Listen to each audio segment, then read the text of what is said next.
কোনো প্রকার বাটাবাটির ঝামেলা ছাড়াই বানিয়ে নিলাম নরসিংদীর বিখ্যাত লাউ পাতায় চ্যাপা শুটকির বড়া।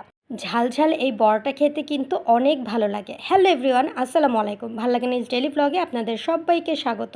যারা শুটকি পছন্দ করেন আজকের রেসিপিটি তাদের জন্য। তো চলেন কথা না বাড়িয়ে শুরু করা যাক। প্রথমে এখানে আমি বেশ কিছু শুকনো মরিচ নিয়েছি, বেশ ঝাল করে আজকে ভর্তাটা বানাবো। এবারে পানি দিয়ে কিছু সময় ভিজিয়ে রাখবো। আর এখানে নিয়েছি 4টা দেশি রসুন নিলে কিন্তু ভর্তাটা খেতে অনেক বেশি মজা লাগে। আর যেটা মেন জিনিস সেটা হচ্ছে লাউ পাতা দিয়ে যদি এই বড়াটা বানানো যায় আমার পার্সোনালি অনেক বেশি ভালো লাগে। আপনাদের হাতের কাছে যদি কুমড়া পাতা অথবা চাল কুমড়ার পাতা থাকে ওটা দিয়েও কিন্তু এই রেসিপিটা বানানো যাবে। তবে আমার হাতের কাছে লাউ পাতা ছিল, এই জন্য আমি লাউ পাতা দিয়ে করলাম। আর লাউ পাতাটা অ্যাভেলেবেল আমাদের হাতের কাছেই কিন্তু থাকে। মিষ্টি কুমড়া পাতা পেতে একটু চাপ আছে, তবে লাউর পাতা দিয়ে করলেও কিন্তু অনেক মজা লাগে। যাই হোক, আমি পাতাগুলো কিন্তু খুব ভালো করে কেটে নিয়েছি। এবার পাতাগুলো আমি বেছে নিব। কিভাবে বেছে নিচ্ছি সেটা নিশ্চয়ই দেখতে পাচ্ছেন। এটার যে পাতলা যে ময়লাটা থাকে সেটা তুলে নিচ্ছি। এতে করে আমি যখন এটা ভাজবো তখন খুব অল্প সময় লাগবে। এই তো হয়ে গেছে, চলে যাচ্ছি পরবর্তী স্টেপে। আমি এখানে বেশ কিছু রসুন নিয়েছি।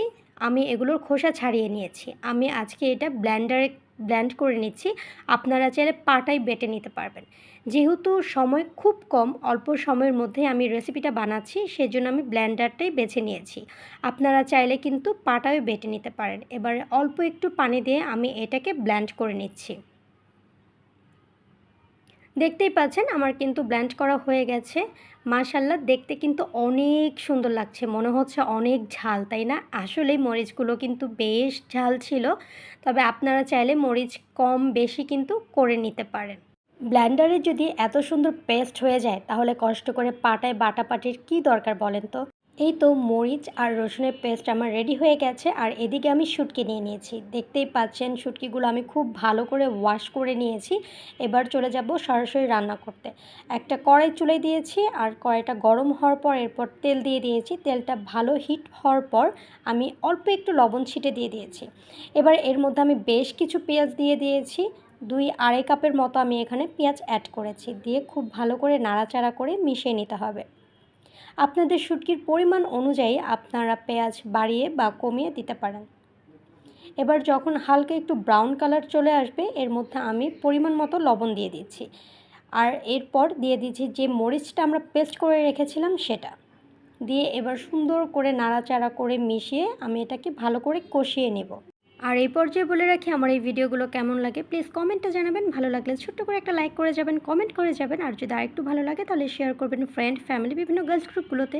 আর যদি আরেকটু ভালো লাগে তাহলে আমার চ্যানেলটা সাবস্ক্রাইব করে আমাকে সাপোর্ট করবেন।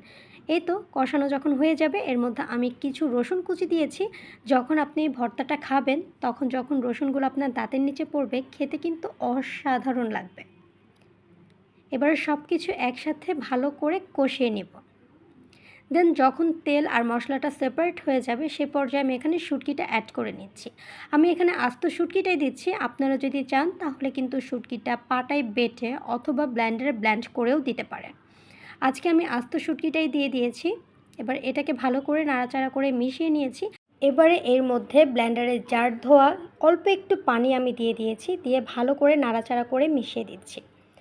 আর যখন নাড়াচাড়া করবেন শুটকিটা একটু খুন্তি দিয়ে প্রেস করলে কিন্তু এটা গলে যাবে। দেখতে পাচ্ছেন আমি ঠিক কিভাবে কাজটা করছি। খুবই ইজি, চাইলে যে কোনো সময় আপনিও কিন্তু এই রেসিপিটা বানাতে পারেন। ভাইরে ভাই, বিশ্বাস করেন এত সুন্দর একটি স্মেল যে ছড়িয়ে পড়েছে এই শুটকি বড়া দিয়ে 2 প্লেট ভাত অনায়াসে আপনি নিজেই খেয়ে ফেলতে পারবেন। দেখতে পাচ্ছেন অলরেডি কিন্তু তেল থেকে মশলাটা আলাদা হয়ে গেছে। আমার কিন্তু অলরেডি এটা রান্না হয়ে গেছে। এবার জাস্ট আমি এটা নামিয়ে ঠান্ডা করে নিচ্ছি। দেখতেই পাচ্ছেন লুকসটা কিন্তু অনেক ভালো হয়েছে, তাই না? চলে যাচ্ছি পরবর্তী স্টেপে। এখানে আমি লাউ পাতা নিয়ে নিচ্ছি, যে পাতাগুলো আমি ধুয়ে সুন্দর করে চিপে পানিটা ঝরিয়ে রেখেছি। এবার এটার মধ্যে আমি বেশ কিছুটা শুটকি দিয়ে দিচ্ছি। আসলে এটা বলে বোঝানোর কিছু নেই, এটা দেখে নিতে হবে যে আসলে এই ভাজটা কিভাবে দিতে হবে। এবার আপনি আপনার পরিমাণ মতো শুটকি দিয়ে সুন্দর করে পাতাটা ভাঁজ করে দিতে পারবেন। আসলে এই রেসিপিগুলো আমাদের মা খালারাই কিন্তু সবসময় করে থাকে। কেন যেন মনে হলো আজকে এই ছোট্ট রেসিপিটি আপনাদের সাথে শেয়ার করি। তাই ঝটপট করে বানিয়ে ফেলেছি। টেনটানা! অলরেডি কিন্তু বানানো হয়ে গেছে। এবার আমি চলে যাব এগুলোকে ফ্রাই করতে। একটা ফ্রাই প্যান চুলায় দিয়ে দিয়েছি আর ফ্রাই প্যানটা গরম হওয়ার পরে এর মধ্যে হালকা একটু তেল দিয়ে দিয়েছি। এবার এর মধ্যে আমি লাউ পাতার বড়াগুলো দিয়ে দিব। তবে সাবধান, এটা কিন্তু অনেক ছিটকায়, সো বি কেয়ারফুল। দেখতেই পাচ্ছেন অলরেডি আমি কিন্তু দিয়ে ফেলেছি। এবার আমি একটা ঢাকনা দিয়ে এটাকে ঢাকা দিয়ে দিব। তাহলে লাউ পাতাটা সিদ্ধ হবে অনেক তাড়াতাড়ি আর খেতেও পারবেন খুব তাড়াতাড়ি। এবার আমি উল্টে পাল্টে খুব ভালো করে এটাকে ভেজে নিব।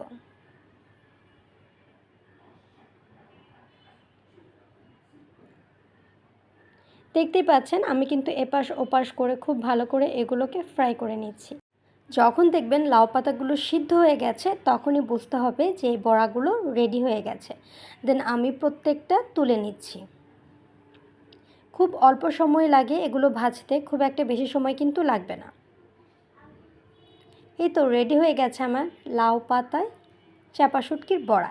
এবার বাকিগুলো ভাজতে ভাজতে তো চলেন দেখিয়ে দিই কেমন হয়েছে। মাশাআল্লাহ, দেখতে যতটা ভালো হয়েছে ট্রাস্ট মি, খাইতে কিন্তু তার থেকেও বেশি মজা হয়েছে। যারা ঝাল লাভার আছেন কিংবা শুটকি লাভার আছেন, আজকের রেসিপি পুরোটাই তাদের জন্য। তো কথা না বাড়িয়ে চলেন শুরু করা যাক, কারণ আমি কখন খাবো ওফ, আর আমার দেরি সহ্য হচ্ছে না, এরকম একটা অবস্থা। তো আমি বেশ কয়েকটা নিয়ে নিয়েছি। আপনারা চাইলে কম বেশি আপনাদের পছন্দ মতো নিয়ে নিতে পারেন। এবার লেবু একটা চিপে ভালো করে আমি এটা মেখে খেয়ে নেব। আর এই পর্যায়ে বলে রাখি, আমার এই ছোটো ভিডিওগুলো আপনাদের কাছে কেমন লাগে প্লিজ কমেন্টে জানাবেন। ভালো লাগলে ছোটো করে একটা লাইক করতে পারেন, কমেন্ট করতে পারেন। আর যদি আরেকটু ভালো লাগে শেয়ার করতে পারেন ফ্রেন্ড, ফ্যামিলি, বিভিন্ন গার্লস গ্রুপগুলোতে। আর যদি আরেকটু ভালো লাগে তাহলে প্লিজ আমার এই ছোট্ট চ্যানেলটা সাবস্ক্রাইব করে আমাকে সাপোর্ট করবেন। আমার ফ্যামিলির একজন মেম্বার হওয়ার জন্য আপনাদের অনুরোধ জানাচ্ছি। দেখতেই পাচ্ছেন দেখতে কিন্তু অনেক বেশি সুন্দর হয়েছে, তাই না? মাশাআল্লাহ। চাইলে কিন্তু আপনিও বাসায় এটা ট্রাই করতে পারেন। আর আমার রেসিপিটা যদি ফলো করেন তাহলে কমেন্টে জানাতে ভুলবেন না। দেখা হবে পরবর্তী ভিডিওতে। সে পর্যন্ত সবাই ভালো থাকবেন। আল্লাহ হাফেজ।